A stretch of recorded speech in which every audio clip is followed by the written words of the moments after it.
Well, hello, welcome to my new YouTube channel. My name's Duncan, and join me as I restore over the next few years, maybe, that behind me. So my recent acquisition. So this came last week, a week ago today. It's a 1994 Range Rover Classic. It's done about 160,000 miles, I think. No service history, or very little service history apart from the last 6 months. Yeah, we're going to be going over it. I've already had a bit of a look. I've just had my first purchase for it come today. So we've got a crease there in the fuel flap. So I've got a replacement fuel flap. Usual thing with these. Welding, lots of welding. So seat post has gone, sills have gone. It's got a monumental MOT failure sheet. It left the factory, I think, as a 3.9. I think 3.9 petrol. Let's just pop the bonnet. Hood for you Australians and Americans and everybody.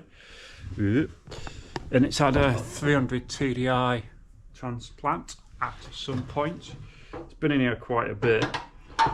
I've got a past MOT sheet from 2016, I think, when it was in. So I'll just turn you around. So yeah, soft dash, bulkhead's gone, inner wing's gone. Usual story with these things. It's got ABS, it's got traction control, air conditioning. So yeah, I mean, it looks like it's been fitted reasonably well in terms of all this lot. They've left the charcoal canister in. As I say, inner wings have gone. I'll show you some pictures underneath. Usual lot, you can see the floor down there. But it's got this strange tacky oil all over it. It's got what looks like dust or filings or something. But yeah, I can see the floor down where the inner wing meets the bulkhead. Bulkhead's gone up here. Boot floor's gone. Yeah. Bonnet's been resprayed. Not too bad a job, but if I just pull that back down again. They've got a Land Rover decal on the bonnet instead of Range Rover. Because there was a time when you couldn't get them, wasn't there? So yeah. This side, light pour down this side, I'm afraid. But the minute it's got freestyle wheels on. Yeah, so there's corrosion on the paintwork here. But otherwise, you know, body panel's not so bad. For some reason, the roof has been painted black, but it's like a strange black. It's almost like a plastic. It's weird. Cloth seats. At the minute I've got the transmission tunnel all apart. We'll go in this way. Sunroof. Headlining's good. Seats could do with a recover. It's come with 4 original 3-spoke wheels that are all absolutely rubbish and the tyres need throwing away. But yeah, it's, you can't see down here, can you? Let me get some better light for you. Hang on a minute. Side. I'll have to use the torch. Soft dash, cloth seats. It's got a Discovery footmat there. It's come with a few spare bits and pieces, spare set of clocks. So I'm assuming that the clock has stopped at some point. That's on 160,000. This one's on 154. But that might be to do with this, and I'm going to test it in a minute. So I've got the centre console light, as you can see. It's a manual, it's not an automatic. Because when I was routing underneath, I discovered it's not got a Borg Warner transfer box. It's got an LT230. So I think somebody's done a swap for a gearbox and transmission and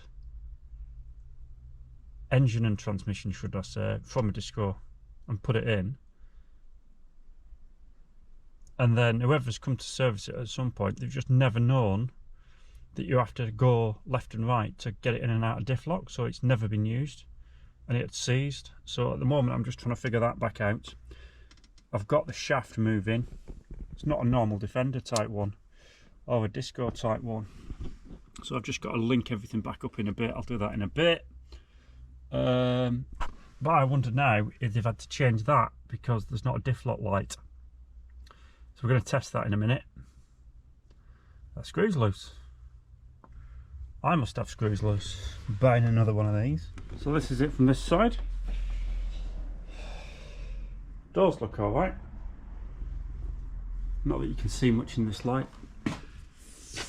This is all okay.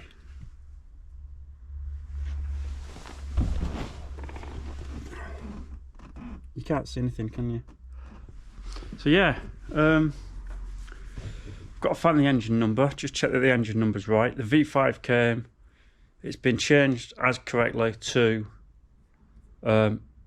heavy oil, but they've not changed the engine capacity.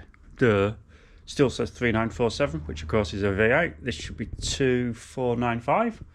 So I spoke to DVL later today. I've got a write to them. There's no figures for any like gross weight and net weight and towing capacity and all that type of thing. It's just all blank on the VIN plate as well, which I think, to be fair, my last ones were. This is the fourth one I've had. I sold my last one in 2017, I think 2017 I sold it. Bought that one in 2013, did it up, sold it. That's the plan with this one. Right, jack you up, let's just show you some stuff. So I had this wheel off the other day looking for the chassis number. Jacked the front wheel up, couldn't get the wheel off, seized on. I've ordered some new wheel nuts. Diff lock's now engaged. So diff lock's working. It wasn't engaged before, which is why I ended up finding out that I had to take all the transmission tunnel out. Right, now let's put the battery on, put the ignition key in, and see if we get a diff lock light. Where have I put the ignition key? Here. Just come round. Will we get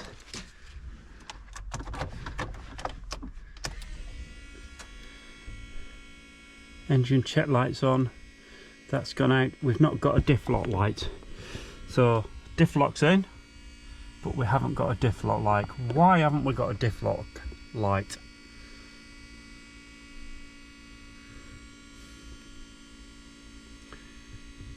So I'll need to investigate that. There might not be one on this binnacle because it's not meant to have that, is it? I'll have to have a look.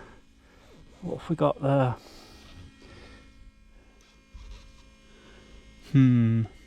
That requires investigation. Of course, it's not got a standard flipping transfer box, has it? Put off in a minute. Right. There we go. So that's off. Here we go. So diff lock disengaged. A lever. So basically, if I get that in there and then do this, I'll put the diff lock back on. Diff lock back on. There, diff lock in, come back out, front wheel, disc lock engaged. Right, next I want to test high-low engaged. Balance you there on the bonnet. So I've taken off this transfer lever again. That's the inside, you see?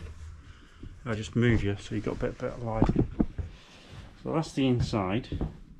There's the shaft. There's a collar there that clamps on that little yoke. Then all that moves is that, all backwards and forwards. So it doesn't move very far. It's like not very far at all. But in there's working okay. I've got that freed up. It just pushes in an O-ring in there. Different than the usual ones I've seen. very stiff, difficult to use. Just there, yeah, there is FRC 5574. I'll have to look that up. Somebody will have to tell me what I do with it, but I don't know. Right.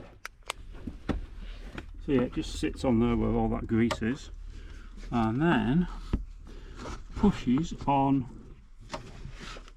that lever, which at the moment you can't see. Get the torch down there. So the diff lock's down there. High low is here, down here. That lighting's rubbish. So that's the collar. Sure. I might just have to do that another time when I've figured it out, when I've found more information about it and how it should be. But it don't seem very good.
I mean, look at the state of that tyre. Needs all throwing. It's got a proper jack toolkit.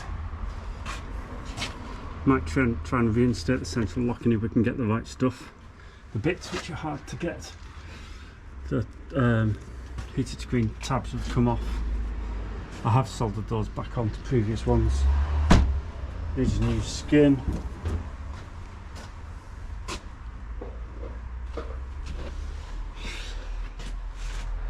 Yeah.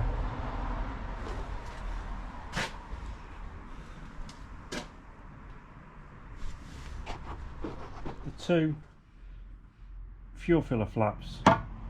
That's the old one with the kink in it. Epsom green, Ardennes green. Slightly different, but not much. So if I do that.